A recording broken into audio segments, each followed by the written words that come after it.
Kati Binag may bago na namang pasabog at kilalang-kilala natin itong si Kati Binag nang bigla na lamang siyang sumulpot dito kay Boljak TV kung saan nga ay marami silang mga pasabog tungkol dito sa mga banga. At ayon pa nga sa bali-balita noon na ito nga sing Amy Marcos ay alam na alam niya na nagpupulboro pala itong kapatid niya. Pero ito ay itsapwera lamang at hindi nga sila umamin kahit meron na ngang pruweba at marami palang tinatagong mga lihim ang pamilyang ni Bangag Jr. Kaya nang dahil nga dito, panoorin natin ang video. Sponsor namin. Wow! Thank you Oo, po. Ma'am Parvina. Number 1 sponsor namin yan sa mga charities. At Yes. saka tumulong din siya sa EDSA Friday Group. Yan, si Ma'am Mm. Parvina. Merry Christmas, Madam. Ayan, binuking na kita. Binuking Bukan na uso ang kita. booking. Uso bookingan Uso ang ngayon. bookingan ngayon. Kaya bubuking ko lahat ng mga, ayan, si Kate Wazon, matagal na yan. Ayan, booking Oo. natin yung mga palangga natin. Sige, Anyway, i-booking natin. I-booking natin saan sila nakatira para marami mamaskot. Charot! I Ay, know. nako. Ay, nako, I miss you. I miss you too. Alam ko napaka-busy mo, sis. And for sure, it's Christmas and you know, Filipino traits, pag Yeah. Pasko, family first, di ba? I know. So ako nagluto Yeah. talaga ako ng bonggang-bongga. Napagod ako yung 24 dito, this 25 dyan. So taga ko yung kusinera sa pamilya. Tapos, alam mo naman, taga-taguyod ng mga karaoke moments. Oo. Nag-KTV ka ba? Yes. Ako nga, natatawa nga ako kasi, di ba, ganun tayo eh. Tayo nagluto, tayo pa yung performer. Correct. Tayo nagluto, tayo performer, tapos tayo pa Oo. producer, tayo Exactly. tayo ng donor. Oo, lahat na. yan. Pero Di ba? we're happy. Oo. So Yes. anyway, sis, for sure, nabalitaan mo na mga away-away, di ba? Lalo na yung nasa Siyempre. loob ng Malacanang. Talagang grabe. Yes. Alam mo, nung nag-text ka sa akin, tapos kanina ba yon tungkol kay Lagda. Yes. So alam mo rin ba na sinisante na siya? Hindi siya hindi siya official na sinisante. Pero sinisante na siya according to my puting ahas dahil nga sa issue niya sa BARM na panghimasok niya doon. At syempre, again, yung issue nila sa kamkaman ng pera ng bayan. Well, nabalita ako yun, sis. Nabalita ako, may Okay. nagsabi sa akin nun, like, I think 2 weeks or 3 weeks after yung nangyari sa BARM, may nagsabi, tumawag sa akin. Tapos sabi nga raw, ang sabi ng puting bubuyog, daw? si Senator Ano Ivy daw daw? lumipad doon para makipag-usap. Siya Yun lang. yes. Siya raw yung Siya ang nakipag-usap. Siya, tama siya, nakipag-usap siya doon. So, Yeah. ibig sabihin, inatasan talaga siya ng kanyang kapatid na bangag. So, it's not true na wala siyang access sa kanyang kapatid. Kasi remember, may dramatization 101 si Mangga nga, Amy Marcos, na nanawagan siya sa kanyang kapatid na sana dinggin siya, nagpa-interview sa media, na yung regarding nga sa national budget, na dapat daw i-double check ng kapatid niyo o aralin. Kaya nga, di ba, galit na galit din ako noon, bakit ka mananawagan? Kapatid mo yun eh. Tapos behind the scene, inaatasan ka pala ng kapatid mo to fix whatever na pwede niyong ayusin sa BARM. Dahil sukang-suka na yung mga taga-BARM kay Lagdameo dahil sa pakikialam niya at sa, sa issue ng corruption or interest niya, vested interest niya, di ba, sister? True. And ako, syempre ate rin naman siya ni BBM, di ba? Oo So, naman. if, di ba, may maganda silang relasyon para pakinggan siyang tumakbong presidente, nilakad niya pa kay VP Sara si BBM para maging tandem sila as VP and president. Dapat, kung kaya niyang gawin yon before, kaya niya din gawin ngayon. Di ba? Kasi imposible na, ako naniniwala naman ako may hindi pagkakaintindihan sa magkakapatid. Pero, after all, dapat siya yung maging most responsible among everything kasi she was the one who initiate the partnership or like the tandem or unity team na whatever tinatawag nila. And ako, another thing also, para matapos na rin itong mga issue sa vangag-vangag, dapat siya din nagko-call na ang tawag niya, ibunsong kapatid sa Ilocano, I forgot. May Ading. Ading. Ading. Magpa-hair follicle test na tayo buong pamilya natin. para Oo, matigil sama na na to. kayo. Di ba? Ako, kung ganon gagawin ko. Tigilan na, wag nilang pagtatawanan or anything. Kasi, the more na iniiwasan nila, the more na halata. 'Di ba? Kaya True. nagkakagulo yung mga tao. So, to put an end on this, dapat, ano sila, okay, this is what we're going to do. Pero ayoko dito sis gawin nila yung hair follicle. Punta sa Singapore. Oo, 'Di kasi ba? kasi kung Yeah. nababayaran yung mga doctors, eh, 'di Yes. ba? Tayo nga nilang Oo. tutukan yun or bayaran and everything. You're right. Mhm. So, Kasi sa Singapore, bawal na bawal yan eh. So, let's all go to Singapore. Yun. Doon tayo yes, kasi magpa-hair follicle alam test. ko sa Singapore maraming mga nahaharang diyan eh ng mga big time Gurgur din. sis! Gurgur ang mga drug Oo, dealers and gurgur. everything. Oo. Oo, dapat pala Mm. si Bangag, no, pag tungtong pa lang sa Singapore, gurgur na. The moment, kasi the Oo. moment i-drug test siya sa Singapore, you know, Oo. baka mamaya well, meron siyang diplomatic immunity na hindi naman pwede i-check ngayon kanilang mga bagay. But for sure, marami yan mga Mm. pulburong baon-baon. But ganun pa man, sister, Yeah. since it's Christmas, gusto ko magpaka-light-light. Oy, tika muna bago tayo mag-light-light. May nag-text sa akin na Mm. namataan ang plate number 1 sa Baguio City, malapit sa The Mm. Mansion. Okay. Andoon daw, according to my source, si Bangag at ang kanyang Buena di Pulboron na pamilya. So, ayan, Possible. sabi naman, wala namang problema kung pumunta sila no sa Baguio, no? Mm. Karapatan naman yan. Kaso lang, itinatago na naman sa taong bayan, baka may session doon. Yes, according to my source. Baka may pulboronic activity na naman. Oo. Well, malamig. Pag malamig, sarap uminom ng wine. 'Di ba? Para hindi maduling sa kalasingan. Kailangan, 'di ba? Masarap tumira, di ba? Exactly. Pampainit Party-party. yun. Yeah. Kaya nga, Oo. pero Ayaw you know what? tumaba. Pero sis, alam mo, may talagang nagbubunga na yung laban natin at ng Totoo ating mga naman. palangga. Kasi tignan mo, Yes. January, confirmed, the INC at iba pang mga groups, ay Yes. mag-voice out sila. Pero initially, ang support niyan, ang support ng INC para maipanawagan na itigil na yung Impeachment. pagpe-personal attack kay Inday Mm-mm. Sara through that Mm-mm. walang kwentang impeachment at tumutok True. na sila sa tunay na issue ng lipunan, which is nga yung smuggling, kidnapping, high crimes, pagnanakaw, you know Mhm. that already. So yun yung panawagan na yan. At nakakatuwa dahil, sister, nang nagkakilala tayo ng July tayo nagkakilala nung pumutok itong Mhm. Polvoron video na to Oo, So yun na correct. nga, since 2022, ang dami talaga nating mga kababayan na nagsisiwalat, not only me, Mhm. mga whistleblowers, puting ahas, dito sa bangag na government na ito. Yeah. And sabi ko nga sis, paulit-ulit, yung mga na-expose ko, na ma-expose ng iba pa, ito ay hindi lang Mhm. gawa-gawa. Kasi nagbunga na ngayon. Even the INC, nakikita nila at ibang mga religious group. At yung mga kababayan natin, OFW, lalo na Oo. yan, na talagang Oo. something wrong with the bangags, right? Yeah, may nag-message si Jessica Layos TV. Sana ano raw ang email ko. Ay nako, baka love letter yan. Oo, bibigay ko sa iyo, walang Jessica pala yan, problema. Oo. Jessica Layos TV, Ma'am Cathy Binag, anong email mo? Ang aking email is luckycathybinag@gmail.com, Jessica. Oh my God, ang dali-dali naman tandaan. Oo, di Lucky, ba? Cathy Binag, parang lucky number, no? Oo, Hindi ka correct. naman Public email ko naman 'yan. So, okay lang. okay. Hindi ka Mm. naman mananalo yan, loan better, Loan bettors.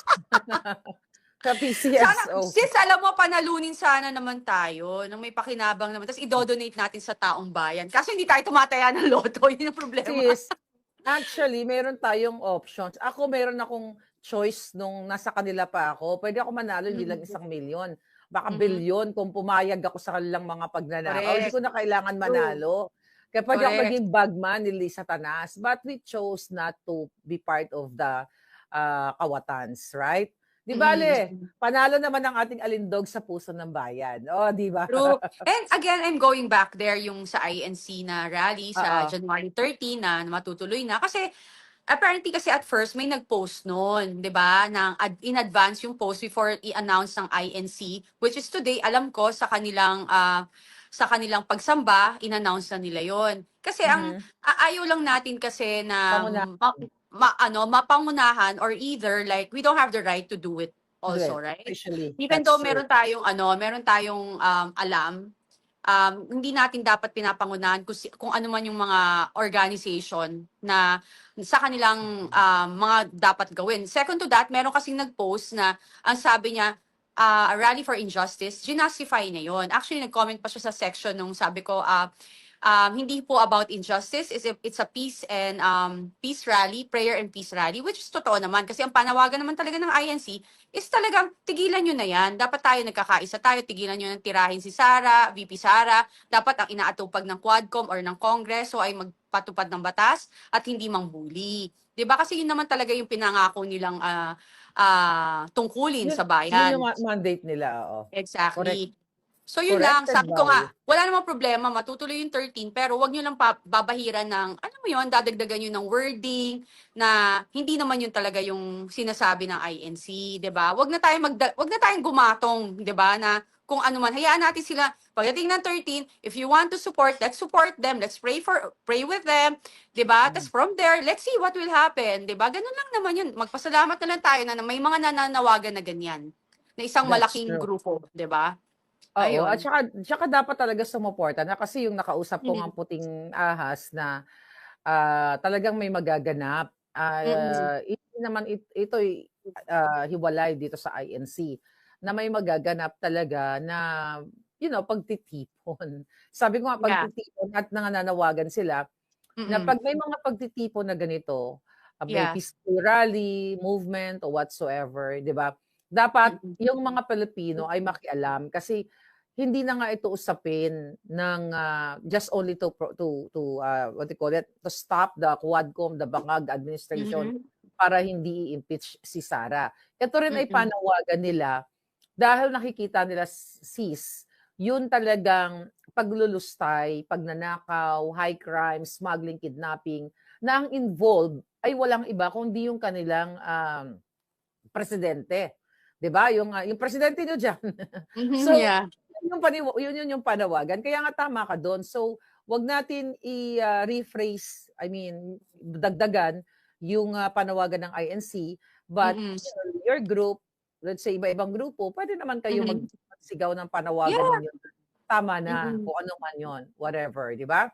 Kaya sa Yes, actually, yeah. Go ahead, whether sis. whether EDSA, whether Luneta, whether Yes. Medjola, wherever, you can just go. Mhm. Kasi wala namang monopoly yung yung Mm. pagsuporta o pagiging bayani o pagiging matapang.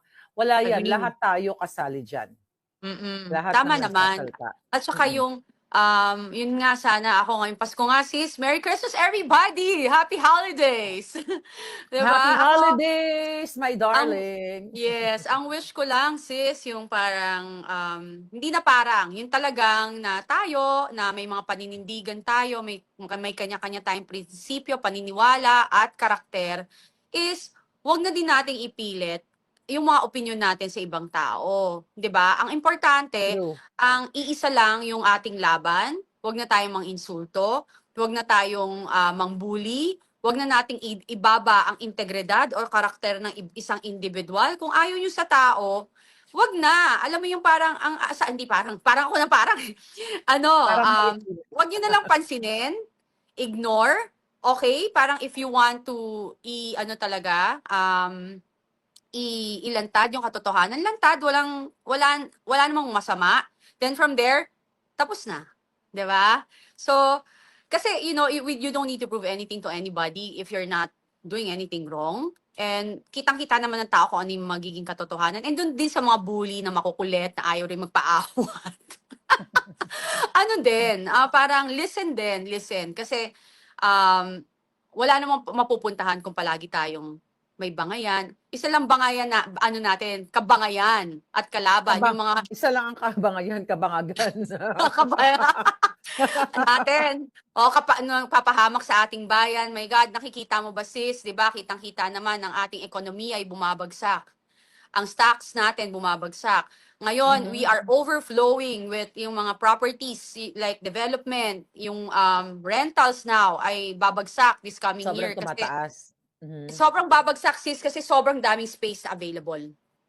So, Mhm. kawawa ang real estate din natin. We're having problem with that. And another thing is like, kitang-kita mo na nagbenta tayo ng ginto, pero saan napunta? Tapos, Yes. ayuda tayo ng ayuda. Yung pala, ang dami nating problema. Yung utang natin, yung di ba, pinag-usapan natin, yung sa PhilHealth na sinasabi, Mm. may isang nag-comment dyan na nagmamagaling na may extra funding naman ang PhilHealth. Yung nakakalungkot na sa Senate, yung mga senator na iba dyan, hindi talaga pinag-aaralan yung kanilang pinipirmahan. Hindi nagre-research, may researcher naman sila. Oo nga, hindi Yeah. naman lang sila tiningnan yung utang ng PhilHealth na kulang pa yung pondong meron sila na extra. Kasi 1 point parang 1 trillion ang utang ng PhilHealth, and yung pondo nila, I think 600 ba? 400, I forgot na. So, just Yung, imagine kulang yon, 'di ba? Mm-mm. well, we all know na talagang yung national budget kontrolado talaga ni Tambaloslos, which is yun nga kaya sila nag-aaway-away, not only PhilHealth, iba pang mga ahensya ng gobyerno, kaya sila talaga nag-aaway-away ngayon ni Lisa. Sabi ko nga kanina, I don't know kung narinig mo sa unang vlog ko, na hindi invited si Tambaloslos sa itong Party. Noche Buena. Tapos, yun nga, even yung mga pumunta daw doon, actually nag-message sa akin yung ating puting ahas na doon, Mm. ang pinamigay daw ng mga pamasko doon sa mga kamag-anak nila na ginagamit lang for political stunt na kunwari, sama-sama sila, buo pa rin yung family, is 10,000 pesos na naka-envelope. Naka-envelope ba? Pero hindi daw lahat nabigyan. So doon pa lang may favoritism na naman. Kasi, yun naikwento sa atin dahil nga naapektuhan yung, well, we're talking about trillions of budgets ng Pilipinas. So kaya sila nag-aaway, si Lisa Tanas at si Tambaloslos. Tandaan natin na alam mo yan, na si Bongbong Bangag, wala naman talagang kamay na bakal yan or decision making. Yes. Wala siyang decision making kasi si Lisa lahat ang nagpapatakbo. So ang nangyari daw, away-away sila dahil nga sa Kaban ng Bayan, tapos doon sa party nila kagabi, November, Noche Buena, ay hindi lahat nabigyan na kamag-anak. Kasi si Imelda yung nagbigay ng pera. So, supposedly equal. Dahil, normal lang naman yung magbigay ng pera. Actually, kahit hindi magnakaw sila Bangag, kahit hindi sila magnakaw, even yung mga pera na ngayon sa kasalukuyan, yung mga nanakaw na nila noong nakaraan, they can afford to give 10,000 pesos each sa kanilang mga kamag-anak at maliit lang yan. Kaso lang, likas na, ang sabi sa atin ng puting ahas, likas na greedy si Marcos Jr. at si Lisa, hindi rin lahat nabigyan ng pamasko dun sa Malacanang. So I feel sorry dun sa mga kamag-anak na hindi naman ganun ka, well, siguro kasi, siguro naman kasi sis, ang spirit ng Christmas, even you have money, once na nabigyan ka ng regalo, kahit 1,000 yan, 2,000, iba yung feeling Kasi Christmas, right? Oo. So, ang nangyari daw doon, sa Noche Buena, hindi patas. Hindi lahat nabigyan kasi wala na daw, kulang na raw ng pera. 'Di ba? Hindi na bigyan ng exact, kumbaga, hindi siguro na bilang or whatever. So doon mo makikita na maaari yung nabigyan ng tigta 10,000 na pamasko, mga bata lang siguro na mga kamag-anak, then yung iba, initsapwera na lang. So yun, anong punto na gusto kong itumbok dito, sister? Na even within the family, talagang merong favoritism na kung sino lang yung kasabwat ni Lisa, siguro na itong pamilya 1, family A, B, C, D, F, G, ito mukhang nakakasabwat ko to sa mga eksena ng smuggling, kidnapping, and whatever. O ito, dapat yan bigyan ng sobre. So talagang hindi pantay-pantay. Ito'y nagsasalamin na ganun din yung pagtrato sa mga Pilipino na hindi pantay-pantay. Right? Correct. Kasi, Tama. Yun lang yung ano ko doon, sis. Yes, go ahead, sis. Bale, you can see that naman, very selective. Decision making very selective. Kapag hindi sumasang-ayon sa kanilang mga kagustuhan, they don't like it. Mabubuli, like what happened to Colonel Geraldo and the other general, the PIDEA director. Diba? Imagine, they are alam mo yon, matitinuyan, ang daming napatunayan sa kanilang serbisyo. Tapos, ang nag-contempt, saan ka makakakita? Dating Alex Bungkayaw Brigade. Alam ko may mga nagbagong tao, pero this kind of person, yan si Pandak Guano. pandak. Yung meron siyang Anthony NPA. Bonaparte na ano, 'di ba? Na hindi ko nilalahat-lahat ng nagbago, okay? Pero siya, makikita mo sa character niya na talagang walang True. hiya. Napakawalang hiyang tao. Yun. Sana ako nga, this Christmas yung prayer ko is hindi sana naway mabuhay ang puso ng ating mga men in uniform or mga kasundaluhan at kapulisan na ipagtanggol nila yung kapwa nila. Kasi, Sis, 'di ba? go Okay, ahead, go go ahead. sis. No, Yun. go Kasi ahead. sis, alam mo yung etong mga military natin, tsaka itong mga kapulisan natin, pinoprotektahan yan siya eh. 'Di ba? True. Kasi politician sila, may mga security sila. How will you protect such people? Parang ganyang klaseng tao yung pagkatao niyan. Na yung ultimo, yung hindi nyo napansin, yung nandun sila sa Quadcom, diyan habang inaano nila yung mga kapulisan, iniinsulto nila. Sino yung mga nang iinsulto, sis? NPA, ex-Alex True. Buntiao. Then, sino yung mga testigo? Addict, drug Yes. dealer. Saan ka True. nakakita? Only in the Philippines. Na, why did you, binigyan nyo ng platform yung mga anti-government dun sa mga taong nagpoprotekta sa atin. Anong klaseng gobyerno meron tayo? Di ba parang it's so disgraceful. Nakakababa ng moral at saka integridad, saka na-demoralize talaga ang mga kasundaluhan at saka kapulisan sa pinagagawa nila. Ngayon, right now, what's happening now, sila may kasalanan. So wag nila sisihin na kasi binibira kami left and right. No, you're doing it. You're doing it to yourself. You're so confident. Kayo lahat dyan, sobra kayong confident to do your thing. Yung pagpamimigay nyo ng ayuda, yung akap nyo and everything, then you're pinagtatanggol nyo yung mga mali. So kayo naglagay sa kung saan kayo now. 'Di ba, sis? Yeah. I think I just wanna say something about it. Siguro arrogante sila dahil sis nagre-reflect nga yung failed leadership ni Bangag.